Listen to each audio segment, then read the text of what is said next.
Hello, everyone. Now, I am a huge fan of Mount & Blade Warband, and I have been following Mount & Blade Bannerlord news for quite some time. So when I saw this video that Taleworld's put out, Mount & Blade 2 Bannerlord Captain Mode, the Khuzaits vs Empire, I was fairly interested, and I thought I'd make a video to analyze the Captain Mode battle and have it as an excuse to talk about the gameplay, first off, but also the real-world history behind some of the tactics shown. This is going to be a battle between the very much steppe-mounted Mongol and Turkish-inspired Khuzaits versus the Roman and Byzantine-inspired Empire forces. So, let's go. I do love that intro. Alright, stepping right off. First scene, they're not going to stay on this line, but we have the infantry's range units and cavalry. For the Empire forces in infantry, they have light infantry, legionnaires, and velites. So it'll be some kind of... I know the velites is a skirmisher unit. The legionnaires are a spear infantry unit, but I don't think I've ever seen the light infantry. I don't think they're shown off in this episode. And in this episode, they don't do equites or cataphracts, so this is the only time we get to see them. The equites being shown here appear to be a light cavalry with mostly just wearing tunics. Their horses are unarmored, though there is a bit of showing of some mail underneath that helmet. So maybe just a mail coif, maybe an entire suit of mail underneath, but of course that has nothing to do with gameplay. Then click onto the Cataracts, the extremely heavily armored soldiers, mounted soldiers. They have these big ornate helmets. Their horses are completely decked out in armor on the front side. They have large scale armor. Underneath that they have mail armor. They just look beautiful, but unfortunately the players on the Imperial side will not be bringing any horses to the battle. Instead, this player will be bringing some Palantine Archers. You can see on them they have, for the most part, a chainmail suit with, in the front, they got those very Romanesque, I don't even know what to call them, just kind of, they don't really serve much of a purpose except for maybe protecting the groin. I really should look up what those are actually called. But they're an arch unit. They're going to use a composite bow, and they are grounded archers. I don't think they show off, I think maybe later someone else shows off the Empire's regular archers, but these are the Palantine Archers, the upgraded version. And that's what he's going to go with. And then we have a look at the Khuzait side with the tribal horsemen. Light horsemen with steppe lance, and I believe all of them do have something to do with perhaps some archery. I can see in the back there some even lower class. Maybe those are the archers. Maybe those are Khan's Guard. I'm not sure. Faster horses. Oh, no, we changed to a cataphract. Maybe the Lancers, or maybe the Khan's Guard. I do enjoy their style. And the battle's in. So you see, this is the Empire side. They're moving to take that hill. Probably a good idea. They have no cavalry units against what is mostly a cavalry faction. We've got the Cav Archers moving in with some nice, very almost even Japanese-inspired lamellar, what would you call those on the sides? Pauldrons? Probably pauldrons.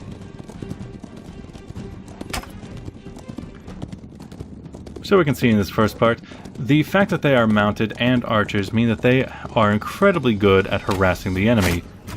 Meanwhile, the dismounted troops of the Empire are basically being surrounded. The mobility advantage goes completely to the Khuzaits, and they're able to get around from every side to harass.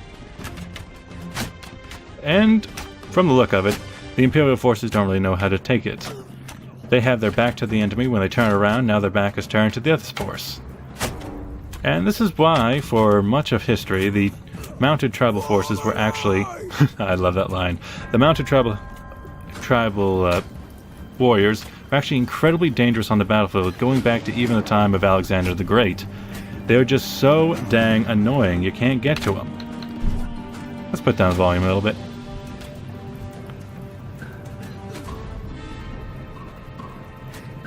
So far, the Empire is doing alright. They're sticking together. You're doing what you're supposed to do when you're faced with a mounted enemy. Stick together, keep your shields up away from them. Don't let their arrows hit. Just make them waste their arrows on your shields instead. And it looks like they're bringing out their own archers. Also a very good tactic against mounted forces, because a infantryman on the ground will have more draw weight and better accuracy than someone who has to fire while riding on a horse. Now, it doesn't matter if that actually if that's actually a game mechanic. It's something that happened in real life. I don't think that in either Bannerlord or in Warband you have less of a draw weight when it comes to firing an arrow from the back of a horse, but I do know accuracy is much more difficult. Now, because the Khuzaits have the mobility advantage, they are able to take all of the points. There seems to be an A, B, and C capture point on this map, and that's how this captain mode works. So the mobility advantage that comes with all these cavalry really do help in pushing the initiative, as well as setting some traps like this line of archers here. So he comes back up, tries to do some damage.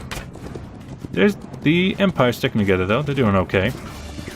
Although they seem to be breaking apart. We have up here this force of the Empire, who's starting to be removed from the forces that are going down the hill. They seem to be surrounded and cut off from the other forces. They're trying to make their way back though. Oh! Yeah. The Empire's become... It's starting to turn to a rout. One side has gone down the hill to take one of the capture points, leaving half of their force on the hill completely cut off and disorganized. This is where the real advantage of cavalry comes in, fighting disorganized troops who, anytime they turn around, suddenly there's another one behind them to try and kill you. It's very unfortunate. And so this force up here is taken out, leaving only half a force down under the hill to fight. But they're holding up pretty well. They're staying together. They're keeping the shields up in formation. A cav attack into formation is basically futile. In fact, in history, when you would have a charge, the point of a charge would be to break up the enemy and then run them down as they rout. If they stay together, you would pull off the charge at the last moment. It would be the point of the captain leading the charge to turn the troops away if the infantry they were charging into decided to hold and fight against them. So we have the Khuzaits running through the lines. The archers are having to fire, but they're being chased down by the enemy. They're not being able to be defended by the shield walls like they should. And with the archers being taken out, you also lose your range advantage when it comes to trying to fight the horses. That's another big advantage of dismounted archers versus mounted archers. A horse is actually a gigantic moving target, and it's much easier to hit than trying to hit a small human figure. Especially when the horses are unarmored, unlike this gentleman's.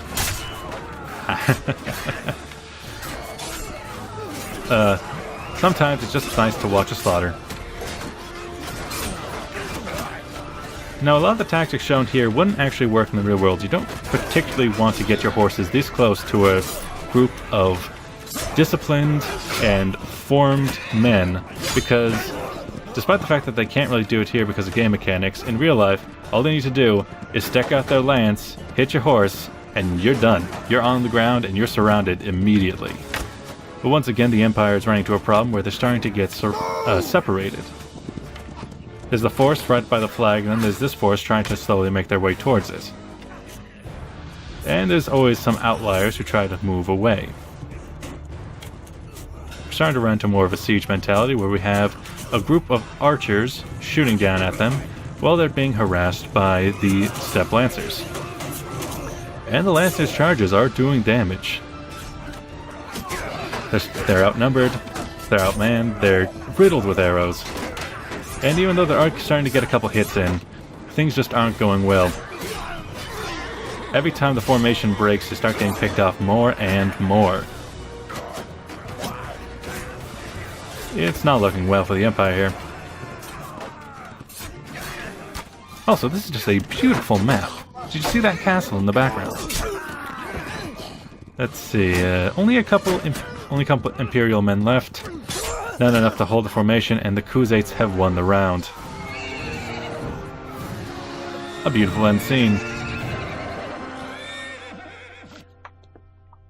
And now we go in for round 2. People are changing up their skills. Not really going to put too much focus on the skills right now. I think they're keeping their forces for the most part intact. The Empire's short sword. Probably very reminiscent of a gladios, or an espada. And it looks like they're going for the same tactic. They're going to go up the hill, try to get the high ground, and I believe after that route, they're probably going to try and stay together more, the Empire that is. They see the enemy on the horizon, they have their skirmishers, their archers, out in at least the archer commander out in front. They have some peasant archers in the back, probably a risky move, but they're moving, for the most part, as one. Trying to put their shields in front, while they have archers close at hand behind. We see that the enemy, the Khuzaits, trying to go for another envelopment of the enemy, trying to go around and harass from all directions once again. But this time they have the archers in the center, backed and flanked on two sides by their shields. The Empire's not going to fall for the same mistake twice.